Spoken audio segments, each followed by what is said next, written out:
Hi nerds, Clay from nerdsonnerd.com here. I'm going to show you some comic books I got. This is Marvel Bronze Age from the 80s. Good stuff. And it's rare that I just show one title, but this is nothing but ROM.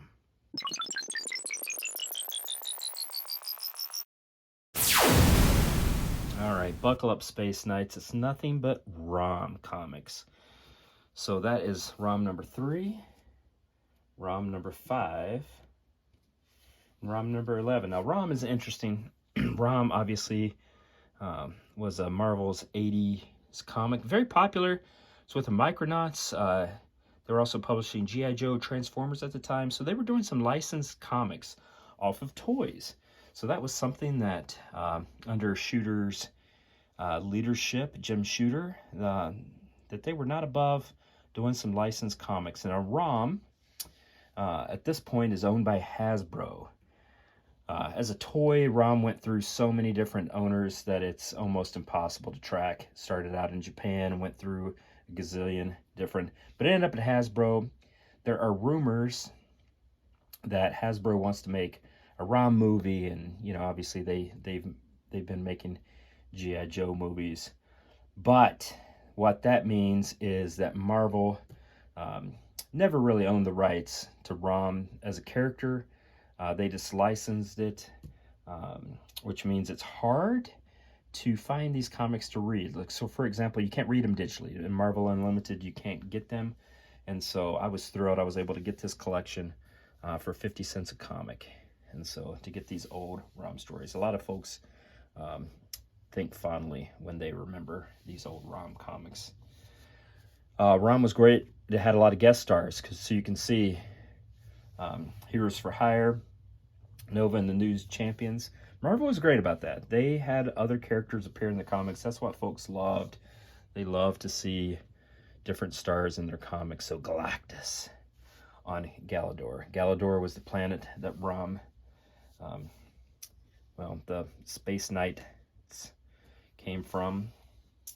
Now ROM as a character, the guy who donned the suit, who took on the mantle of the Space Knight, was from West Virginia, and I grew up in West Virginia, and so I always kind of loved that as a little kid. I thought that was just great, and it wasn't coming. I mean, would that be a coal mine? I can't remember these stories. I can remember reading them as a kid, but I can't remember each individual issue. Now this is significant. I think this is the second appearance of Rogue. Now, Rogue's first appearance was Avengers Annual 10, and then she started popping up in different places. Again, she was the adopted daughter of Mystique, and so the battle with the Brotherhood, all of a sudden you had Rogue, an early appearance. So that's a neat comic to have.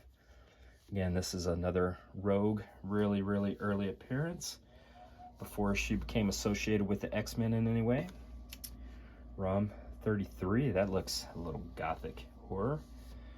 But then 33 looks gothic horror. 34 is Atlantis and the Submariner. So that's what you would get with ROM, which was pretty great. You would have the Space Knight interact with all sorts of the Marvel characters. And again, this is a Wraith. Wraiths were the arch nemesis of the Space Knights of Galador. And so you get to see that come up. Again, I'm excited to read through these, even to reread these comics that I loved as a kid. I was happy to get these. It's 38, 39, and again, as you can tell, it's all over the place. There's Shang-Chi, but then you go to the Pied Piper, Doctor Strange, and the Living Tribunal. And again, that's another great thing about ROM comics, is they got a lot of guest starring. Oh, freed of this armor at last. So ROM 44, ROM 45, visit to Russia, 45, Soviet super soldiers, or it lurks within a pit, I have no idea.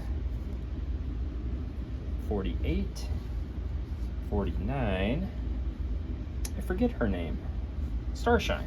Is that Starshine? No, this is Starshine. Well, let's see. I'm forgetting these. I definitely need to reread these. I haven't read these in 40 years. Alpha Flight, another guest appearance. Looks like Ant-Man is this guest star here. Microbe Menace, I wonder if that is a Micronauts guest star. Marvel was great about just having other characters pop up in different titles. Never far from the race, the arch nemesis though. Like here's Beta Ray Bill, some Avengers, Final Conflict. Nope, because there's an issue 66 that comes afterward. This is Ego, the Living Planet. I mean, is there no one that ROM would not battle? Rick Jones, and that's fascinating. Here's number 73. I think the final issue was number 74. Look, Ramita cover. I mean, ROM was a classic story. I mean, Marvel, just because Marvel didn't own those characters didn't mean they didn't really put in some good stories in ROM. So that's what we got. It's unusual that we just look at a single title, but I got these comics 50 cents each. I was so stoked to get them. I hadn't read them in years, and typically I read my older comics on Marvel Unlimited. You can't do that with ROM. Marvel doesn't own the rights, and so I'm going to try to piece together a full run. I think I do. After the inclusion of these, I have a full run now, and I'm going to go back and read them. So maybe I'll write about it, nerdsonnerd.com, and share what I learned. But for other comic book stuff, you can always visit nerdsonnerd.com. I show you some comic books every Saturday. It's typically Marvel Bronze Age. It's not often it's a single title like it is this time, but occasionally. But if you want to follow along, just subscribe. And thanks for watching. All right, take care.